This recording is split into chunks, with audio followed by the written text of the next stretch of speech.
चल रही थी, जो 5000 साल पुरानी व्यवस्था के तहत समाज खंड खंड हुआ था और जो एक पर्टिकुलर वर्ग को दलित बनाकर कुचला जा रहा था, वो सब समस्याएं देखकर और जो वैल्यूज उनके उस संघर्ष के द्वारा उत्पन्न हुई, ऐसे नहीं कि उनके मन में यार बैठकर उन्होंने लिख दिया, नहीं, कोई भी परिस्थिति के अनुसार और जो मूल्य भारतीय स्वाधीनता आंदोलन में इवोल्यूट हुए, विकसित हुए, जिनका विकास हुआ, उन मूल्यों को लेकर बाबा साहेब अम्बेडकर ने, बाबा साहेब भीमराव अम्बेडकर के नेतृत्व में संविधान सभा ने वो संविधान तैयार किया था।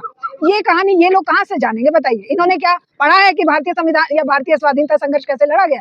क्या इन्होंने पढ़ा है कि किस तरह से 1857 से लेके और 1757 से लेके और 1947 तक लाखों मतलब दसियों लाख युवाओं ने प्राण न्यौछावर किए हैं? क्या इन्हें पता है कि किस तरीके से ज्योतिराव फुले या सावित्रीबाई फुले ने गाली खाकर, गोबर कीचड़ खाकर भी समाज में शिक्षा के प्रकाश को प्रज्वलित करने के लिए कुर्बानियां दी हैं? इन्हें कुछ पता है?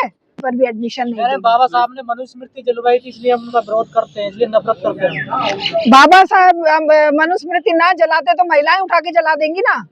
बाबा साहब ने जलाई कि नहीं जलाई हमें नहीं पता, लेकिन हम जरूर जलाना चाहते हैं। क्यों? ग्वालियर हाई कोर्ट से बाबा साहब की प्रतिमा को लगाए जाने का जो मुद्दा सामने आया, उसका विरोध किया गया कुछ वकीलों के द्वारा। उसके बाद एक और बहस जो है वो देश में छिड़ गई है कि भारत के संविधान के असली निर्माता बाबा साहब डॉक्टर अम्बेडकर नहीं है, BN राव। इस तरह का जो प्रोपेगेंडा कुछ लोग जो है फैला रहे हैं और बाबा साहब का विरोध कर रहे हैं, तो उस पर हम बात करेंगे। जिस तरह से मध्य प्रदेश हाई कोर्ट में बाबा साहब की प्रतिमा लगाए जाने का विरोध किया गया, और अभी हमने देखा हाल ही में 2 दिन पहले कर्नाटक हाई कोर्ट ने आदेश दिया है कि प्रदेश के सभी अदालतों में जो है बाबा साहब का फोटो लगाना अनिवार्य होगा। तो एक तरफ हम देखते हैं कर्नाटक में और दूसरी तरफ MP में ग्वालियर हाई कोर्ट में बाबा साहब की प्रतिमा लगाए जाने का जो है विरोध किया जाता है। तो हमारे साथ में शारदा दीक्षित जी हैं, जो सोशल एक्टिविस्ट हैं और सामाजिक राजनीतिक मुद्दों पर अपनी बहुत गहरी समझ रखती हैं। मैम, किस तरह से देखती हैं ये जो डिबेट जो शुरू हो गई है BN राव की कि भारत के असली जो है वो संविधान निर्माता वो हैं, डॉक्टर अम्बेडकर असली संविधान निर्माता नहीं है, उसको किस तरह से देखती हैं? क्या क्या कहेंगी इस पर? देखिए, जो आज रिजीम है ना, जिस तरह की व्यवस्था है, ये हर उस संघर्षशील पर्सनैलिटी से घबराते हैं, डरते हैं, जो सच्चाई और निष्ठा के साथ देश के लिए कुर्बानियां दिए हैं, जो सामाजिक उत्थान के लिए, जो भारत की एक आज जो व्यवस्था, जो राजनीतिक प्रणाली है, उसके लिए जो संघर्ष किए हैं। बाबा साहेब भीमराव अम्बेडकर का जीवन खाली संविधान लिखने तक ही नहीं, कुल मिलाकर बचपन से लेकर और जब तक उनकी डेथ हुई है तब तक एक एक पल उन्होंने देश के, समाज के लोगों के, गरीब और दलित और पिछड़े के लिए आवाज बुलंद करने में, संघर्ष में निकाला है। अब इतने बड़े संघर्ष का मुकाबला करने के लिए इनके पास तो सावरकर जैसे लोग हैं ना, जो हर दिन माफी मांग लेते थे, जरा सा दबाव पड़ते ही माफी मांग लेते थे।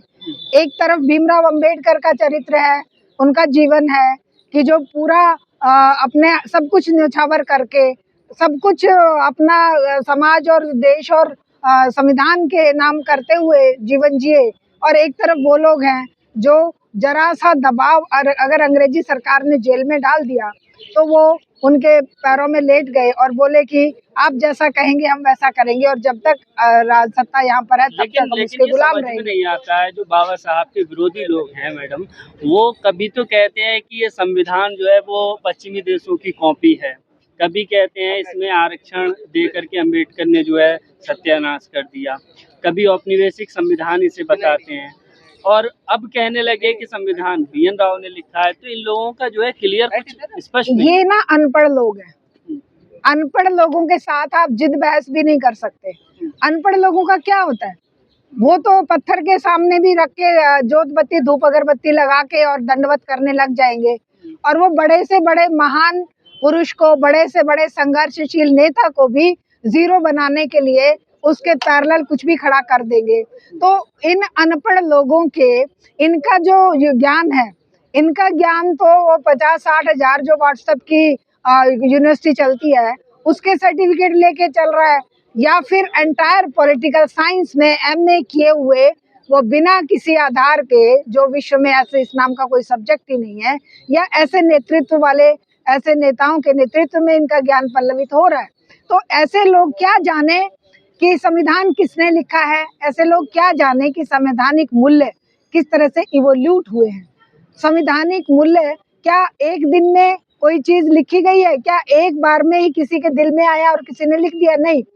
बाबा साहेब भीमराव अंबेडकर ने उस दौरान जब भारत में अंग्रेजों का राज था, उस समय जो गवर्नमेंट ऑफ इंडिया एक्ट पास हुआ, या जो दूसरे एक्ट पास हुए, या दूसरे जो संघर्ष चल रहे थे, जो भारत में असमानता चल रही थी, जो 5000 साल पुरानी व्यवस्था के तहत समाज खंड खंड हुआ था, और जो एक पर्टिकुलर वर्ग को दलित बनाकर कुचला जा रहा था, वो सब समस्याएं देखकर, और जो वैल्यूज उनके उस संघर्ष के द्वारा उत्पन्न हुई, ऐसे नहीं कि उनके मन में आकर बैठकर उन्होंने लिख दिया, नहीं, कोई भी परिस्थिति के अनुसार, और जो मूल्य भारतीय स्वाधीनता आंदोलन में इवोल्यूट हुए, विकसित हुए, जिनका विकास हुआ, उन मूल्यों को लेकर बाबा साहेब अम्बेडकर ने, बाबा साहेब भीमराव अंबेडकर के नेतृत्व में संविधान सभा ने वो संविधान तैयार किया था।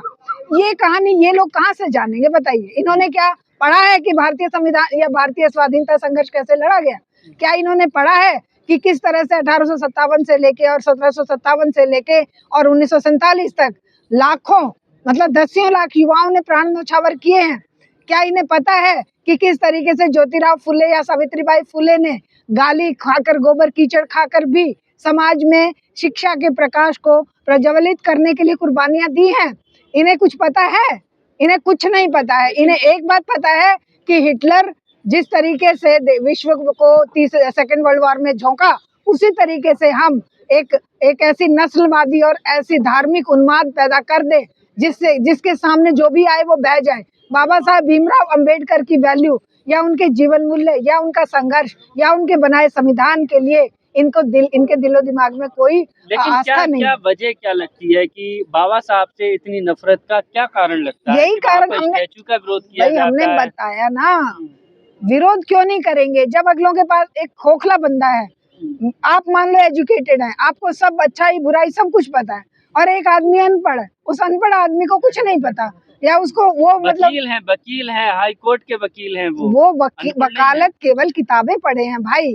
अनपढ़ से मेरा मतलब यही नहीं था, ये मैं थोड़ा सा ये शब्द थोड़ा सा संवैधानिक है।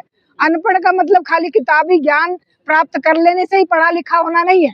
अनपढ़ होने का मतलब है कोई बहुत बड़े बड़े इंजीनियर, साइंटिस्ट या वकील या टेक्नोक्रेट्स भी लगभग अनपढ़ जैसा व्यवहार करते हैं। जब वो जातिवाद को फॉलो करते हैं, जब वो धर्मांधता के शिकार होते हैं, तो तब तो वो उन अनपढ़ों से भी बदतर होते हैं ना, जिन्होंने रोटी रोजी के लिए। तो ये वकील भी वैसे ही हैं, ये वकील भी वैसे ही अनपढ़ हैं, जो सामाजिक मूल्यों को नहीं जानते, संवैधानिक मूल्यों को नहीं जानते, संविधान के निर्माण के संघर्ष को नहीं जानते, आजादी आंदोलन की कुर्बानियों को नहीं जानते।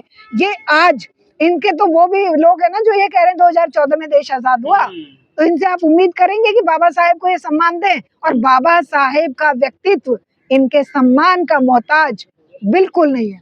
बाबा साहेब का स्टैचू अगर अदालत में लगे ना लगे, कहीं लगे ना लगे, लोगों के दिलों में लगा हुआ है। कर्नाटक हाई कोर्ट ने अभी 2 दिन पहले आदेश किया है कि राज्य की सभी अदालतों में, जिला अदालत हो, हाई कोर्ट हो, सभी अदालतों में बाबा साहब का फोटो लगाना अनिवार्य है। तो इस फैसले को कैसे देखती हैं आप? देखिए, फोटो लगे बहुत अच्छी बात है, लेकिन हम ये कहते हैं बाबा साहेब के जो जीवन मूल्य हैं, जो संवैधानिक मूल्य हैं, उनका रोज कत्ल ना किया जाए।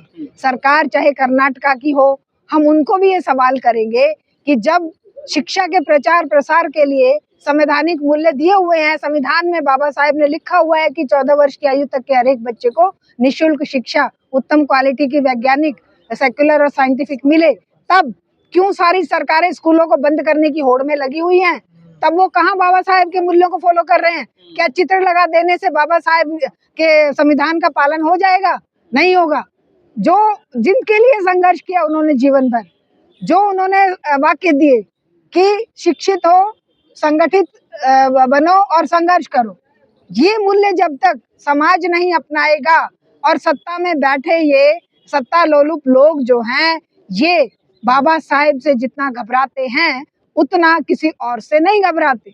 इनको लगता है कि ये मसीहा जो इस समाज का मसीहा बनकर इस समाज को, चाहे वो रिजर्वेशन की बात है, चाहे वो किसी और तरीके से संविधान में बराबरी का हक देने की बात है, इनके हाथ में अगर मनुस्मृति रहती तो ये आज ये समाज जहाँ तक पहुंचा है वहां नहीं पहुंच पाता। कहते हैं आरक्षण से देश बर्बाद हो गया, आरक्षण होना चाहिए, आर्थिक आधार पर होना चाहिए, जो गरीब है उसको मिलना चाहिए, और जो अमीर लोग हैं चाहे शेड्यूल कास्ट के, शेड्यूल ट्राइब्स के, उनको क्यों मिलना चाहिए आरक्षण? अडानी को आरक्षण क्यों मिलना चाहिए कि सारे देश के संसाधन उस एक पूंजीपति के हाथ में या अंबानी के हाथ में क्यों बेचे जा रहे हैं? वो आरक्षण नहीं है। 1 करोड़ फीस देने वाला बच्चा अगर MBBS में 20 नंबर आने पे भी सीट पा लेता है प्राइवेट कॉलेज में, तो वो आरक्षण नहीं है। ये आरक्षण किस बात के आरक्षण की बात कर रहे हो तुम? कौन से आर्थिक आरक्षण की बात कर रहे हो? आर्थिक आधार पे तुमने तो इस देश में जो हालात पैदा कर दिए हैं, सरकारी नौकरियां खत्म कर दी हैं, सरकारी संस्थाएं खत्म कर दी हैं, और आरक्षण का रोना तुम रो रहे हो। तुमने तो अलग तरह का आरक्षण शुरू कर दिया है। तुमने तो पैसे के दम पर आरक्षण शुरू कर दिया है कि जिसकी जेब में पैसा है वो अपना, चाहे उसको कोई उसके अंदर नॉलेज नहीं है, चाहे टैलेंट नहीं है, तब भी वो डॉक्टर बन के किडनी बेच के पैसा कमा लेगा। और चाहे कोई कितना ही भी टैलेंटेड बच्चा है, वो अगर किसी कमजोर वर्ग का है, पैसे उसके पास नहीं है, तो उसको ये MBBS में क्या कहीं पर भी एडमिशन नहीं देगा। बाबा साहब ने मनुस्मृति जलवाई थी इसलिए हम उनका विरोध करते हैं, इसलिए नफरत करते हैं। बाबा साहब मनुस्मृति ना जलाते तो महिलाएं उठा के जला देंगी ना। बाबा साहब ने जलाई कि नहीं जलाई हमें नहीं पता, लेकिन हम जरूर जलाना चाहते हैं। क्यों? क्योंकि मनुस्मृति से आज देश नहीं चलेगा।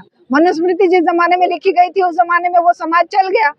आज का समाज चलेगा संवैधानिक मूल्यों से, आज का समाज चलेगा इक्वलिटी, फर्टर्निटी एंड लिबर्टी से।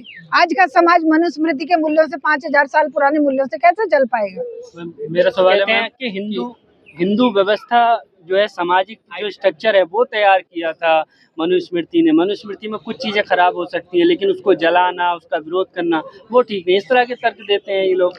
तो क्या मनुस्मृति जला देने से तुम्हारे दिमागों की गंदगी खत्म हो गई? तुम्हारे दिमागों में तो आज भी महिलाओं के प्रति जितने अन्याय अत्याचार हो रहे हैं, सारे बीजेपी के RSS के लोग क्यों पकड़े जा रहे हैं आज? तो मनुस्मृति में जो अगर नहीं तुम्हें लग रहा है कि मनुस्मृति का जो हिंदू राज कायम करना था वो बहुत बढ़िया था, तो तुम्हारे दिमागों की मनुस्मृति तो आज पूरे समाज में गंदगी फैला रही है। तुम्हारे दिमागों की मनुस्मृति आज जिस तरह का भेदभावपूर्ण व्यवस्था मुसलमानों के प्रति, दलितों के प्रति, महिलाओं के प्रति, कमजोर गरीबों के प्रति, जो तुम घरों पे बुलडोजर चला रहे हो, जो तुम रोटी रोजी के लिए मोहताज कर रहे हो, ये मनुस्मृति चला रहे हो तुम। संविधान को तुम मानते नहीं हो, मनुस्मृति तुम्हारी जला दी गई, तो तुम क्या हो? तुम क्या चला रहे हो आज देश को? तुमने तो बर्बाद कर दिया देश को। तो हम ये सवाल पूछना चाहते हैं कि अगर तुम संवैधानिक मूल्यों को नहीं मान रहे हो और तुम कह रहे हो कि हिंदू समाज का बहुत कल्याण मनुस्मृति ने किया, तो मनुस्मृति के चले हुए समाज को 900,000 साल तक बाहरी आक्रांताओं ने क्यों गुलाम बना लिया था, और फिर 250-200 साल अंग्रेजों ने की गुलामी में क्यों रहे? अगर इतना ही बढ़िया भारतीय समाज बना दिया था, तुमने तो भारतीय समाज के हजारों टुकड़े कर रखे थे। कहीं कोई दलित है, कहीं कोई स्वर्ण है, कहीं कोई दलित, कोई मतलब आदिवासी है, कहीं कुछ है। तो वो जो भारतीय टुकड़ों में बटा हुआ समाज था, उससे बढ़िया तो आज भारत में संवैधानिक मूल्यों के आधार पर एकजुटता, जो अगर कोई भेदभावपूर्ण व्यवहार करे तो कह रहे हैं कि कोर्ट में जाया जा सकता है। मनुस्मृति ने वर्ण व्यवस्था बनाई थी, जाति व्यवस्था नहीं बनाई थी। ये तो संविधान बनने के बाद में जो है जाति आधार आरक्षण देकर के जाति व्यवस्था को मजबूत किया। हाँ, ये ना जो भी बुराइयां हैं वो कांग्रेस ने और संविधान ने पैदा करी हैं, जो अच्छाइयां हैं वो ये इन्होंने पैदा करी हैं। इनसे कोई पूछे कि ये जो रोज तुम मॉब लिंचिंग कर रहे हो, ये कौन सी मनुस्मृति में लिखी हुई है? ये जो रोज महिलाओं के साथ रेप करके उन्हें नदियों में बहा दे रहे हो मार काट के, जो तुम हाथरस जैसी घटनाओं को अंजाम देते हो, बिल्किस बानो जैसे कांड करते हो, आसिफा जैसे कांड करते हो, रोज होते हैं। ये तो कुछ नाम ऐसे हैं जो जबान पे चढ़े हुए हैं और जो मीडिया में आ गए, रोज हो रहे हैं। अभी भी मैं सुन रही थी, कितने कांड बताएं। तो ये कांड क्या मनुस्मृति के आधार पर कर रहे हो या संविधान के आधार पर कर रहे हो, या तुम्हारे अपने जो समाज को हिंदू धर्म के अनुसार चला रहे हो उसके आधार पे कर रहे हो? तुमने समाज को टुकड़ों में बांटकर, मॉब लिंचिंग करके, जाति में अभी भी एक कल की न्यूज है कि कोई वो मंदिर में जा रहा था दलित, शादी के कोई मंडप की बात है।